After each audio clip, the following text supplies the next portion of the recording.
Romeo তার 8 অধ্যায় 5 পদ বলছে, কেননা যাহারা মাংসের বশে আছে তাহারা মাংসিক বিষয় ভাবে, কিন্তু যাহারা আত্মার বশে আছে তাহারা আত্মিক বিষয় ভাবে।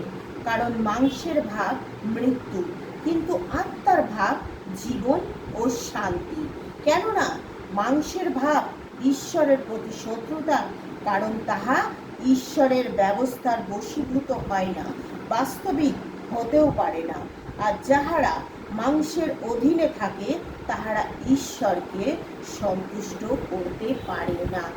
এখানে ঈশ্বরের বাক্য রোমিও তার 8 অধ্যায় 5 পদে বলছে, কেননা যারা মাংসের বশে আছে তাহারা মাংসিক বিষয় ভাবে। এখন যদি আমরা দেখি, জগতের মানুষ জগতের মতন করে তারা ভাবে। তারা মনে করে তাদের সাজ পোশাক, তাদের সমস্ত বস্ত্র, তাদের খাওয়া দাওয়া, তাদের সব কিছু তাদের জীবনের সব থেকে বড় গুরুত্ব দেয়। আর তারা মনে করে যে আমাদের এইটা সাজলে, আমাদের ওইভাবে পোশাক পরলে, আমাদের এইভাবে নিজেকে তৈরি রাখলে আমরা হয়তো আমাদের সব কিছু পেয়ে যাচ্ছি। কিন্তু ঈশ্বরের বাক্য বলছে যে যারা মাংসের বিষয় ভাবে তারা মানসিক রূপেই চলে। আজকে যদি আমি নিজের শরীরকে সাজাবো, নিজের অন্তঃকরণকে না সাজিয়ে নিজের চুলকে, নিজের মুখকে, নিজের শরীরকে বস্ত্র দিয়ে নিজেকে নানানভাবে অঙ্গি ভঙ্গি করে যদি নিজেকে রাখবো, তাহলে ঈশ্বরের বাক্য বলছে তারা মানসিক বিষয় ভাবে। তাই ঈশ্বরের বাক্য এখানে বলছে, কিন্তু যাহারা আত্মার বশে আছে তাহারা আত্মিক বিষয় ভাবে। আর যারা আত্মার ভাবে, আত্মাকে নিয়ে চলে, আত্মার বিষয় ভাবে, তারা স্বয়ং ঈশ্বরের নিয়ে চলে। কেননা আত্মার মধ্যে ঈশ্বরের বাস। আজকে যারা ধার্মিক তাদেরকে যদি আমরা দেখি, তাদের মধ্যে না কোনো সাজ, না কোনো অঙ্গি ভঙ্গি, না কোনো রকমের তাদের মধ্যে মাৎসর্য আছে। তারা নিজেকে সম্পূর্ণরূপে সাধারণ রাখতে চেষ্টা করে। তারা চেষ্টা করে কিভাবে যীশু খ্রিস্টের ধার্মিকতা প্রকাশ হবে, কিভাবে একটা মানুষ যীশু খ্রিস্টের দ্বারা সুস্থ হবে, কিভাবে কোথায় গেলে মানুষ যিশুর মাধ্যম দিয়ে পরিত্রাণ পাবে। তারা অন্ধকার পথকে ছেড়ে দিয়ে তারা ঈশ্বরের মধ্যে চলে আসবে।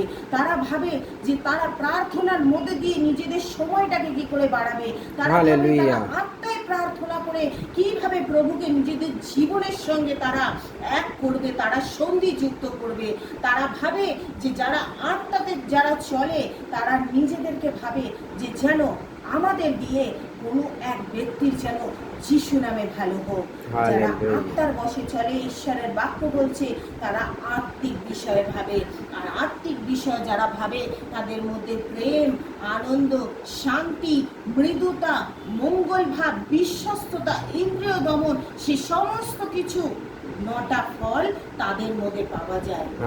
আজকে যদি আমরা দেখি যে যারা মাংসের বিষয়ে ভাবে তারা জগতের মধ্যে লিপ্ত, তারা নানান আনন্দের মধ্যে লিপ্ত। কিন্তু ঈশ্বরের বাক্য বলছে যে তারা মানসিক বিষয়ে ভাবে, কিন্তু যারা আত্মার বশে চলে তারাই একমাত্র আত্মিক বিষয়ে ভাবে।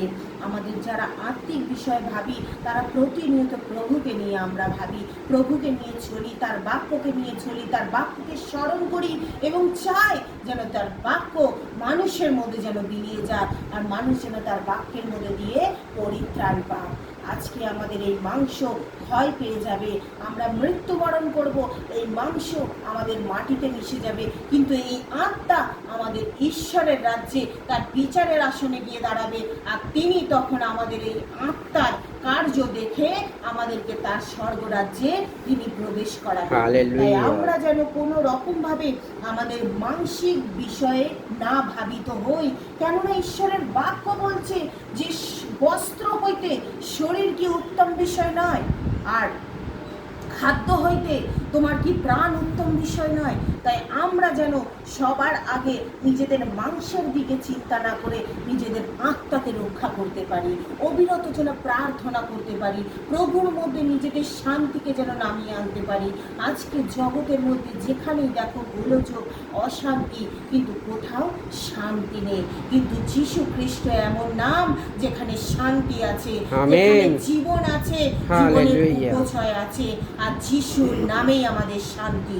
তাই এখানে ঈশ্বর ঈশ্বরের বাক্য বলছে যে কারণ মাংসের ভাব মৃত্যু, কিন্তু আত্মার ভাব জীবন ও শান্তি। হালেলুয়া। আমাদের প্রভু যীশু খ্রিস্ট জানেন যে এই মাংস আমাদের মাটিতে মিশবে, পোকায় খেয়ে যাবে, ক্ষয় পাবে, কিন্তু তিনি চান আমরা যেন আত্মাতে জীবিত হতে পারি। আমেন। তাই তো তার বাক্য বলছে যে আত্মা হচ্ছে জীবন আর শান্তি।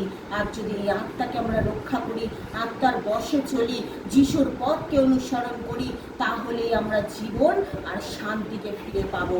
আজকে আমরা বিশ্বাসী যারা, তারা কেউ বলতে পারবে না যে তাদের জীবনে অশান্তি নেই।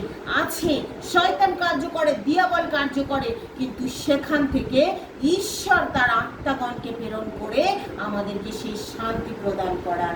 আর সেই শান্তি নিয়ে বিশ্বাসীরা দিক দিগান্তে প্রভুর রাজ্যে ব্যবহৃত হচ্ছে।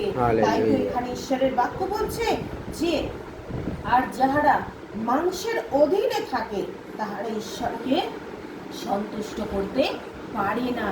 আজকে আমরা যদি প্রতিনিয়ত নিজেদেরকে আয়নায় সাজিয়ে রাখবো, দর্পণে যদি নিজেদেরকে প্রতিনিয়ত দেখবো, তাহলে কোনো ক্রমে আমরা ঈশ্বরের রাজ্যে পৌঁছতে পারবো না।